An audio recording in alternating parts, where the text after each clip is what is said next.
ukeneye inzu yo gukodesha? Ese waba ukeneye imodoka yo gukodesha? Ibyo byose nta handi wabisanga ni muri Vision International Company Limited. Si ibyo gusa kandi muri Vision International Company Limited turanga inzu n'imodoka zigurishwa. Vision International Company Limited kandi namwe abashaka kwiga indimi twabatekerejeho. Sabo gusa kandi nawe ushaka kwihugura mu butetsi cyangwa se icyo bita hoteleri, tugane turagufasha.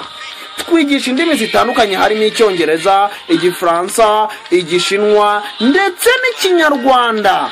Vision International Company Limited, ukeneye ibindi bisobanuro wahamagara kuri izi nimero za telefone zikurikira: 078 87 014 28 cyangwa se ugahamagara kuri 0788 46 5 72 4. Vision International Company Limited kandi ukeneye kudusura aho dukorera wadusanga ku Kinamba ku muhanda w'amabuye werekeza ku rusengero rw'Abayehova Kacyiru. Mutugane tubafashe mutukubiri n'ibibazo byinshi bidashira.